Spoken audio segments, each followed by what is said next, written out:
some of the response that he is getting from Duke Energy. So, Nate, what have you learned tonight? Yeah, I mean, we're taking these homeowners' questions right to this utility. One homeowner told us inaction by Duke Energy has harmed the people of Riverside and Lake Drive once before, and not that long ago.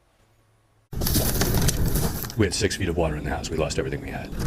After floodwaters destroyed Eric Jenberson's home in 2019, the homeowner learned a valuable lesson. We missed water incursion by about 8 inches. That, as the waters rose even higher this time around, spared his new house. It puts me into a really unusual position because this entire community, every single one of my neighbors, have lost everything.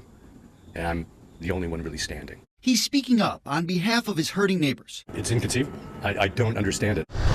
Convinced Duke Energy allowed history to repeat itself. Anybody who wants to say that this was an act of God, well, it had an active accomplice in Duke Energy as far as I'm concerned. The homeowner was one of several dozen who sued the utility after the 2019 flood, alleging negligence, accusing Duke Energy then of failing to lower dam levels to accommodate the expected heavy rainfall, among other things. He says they eventually arrived at a settlement that was satisfactory to both parties. But back then, I know that this kind of thing doesn't need to happen again. Even the governor raised concerns and pledged to look into the situation. Despite all that, now in 2024, the utility's own data show Mountain Island Lake's levels stayed above its target for the entire month of September. Why aren't the lake levels being lowered precipitously ahead of an event like this? In response to WCNC Charlotte's questions, the utility insisted creating any additional storage in Mountain Island Lake ahead of time would not have prevented the flooding, citing the lake's small size coupled with the historic rainfall. In a statement to WCNC Charlotte, the utility said as soon as they anticipated Hurricane Helene's arrival and its significant rainfall, Duke Energy's hydro operations team began moving water through the entire 11-lake system, adding the utility must take a holistic approach because a decision at one lake can impact the others.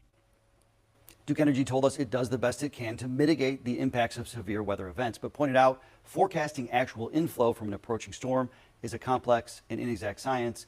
And of course, that can be true, but it can also be true that homeowners are skeptical of that.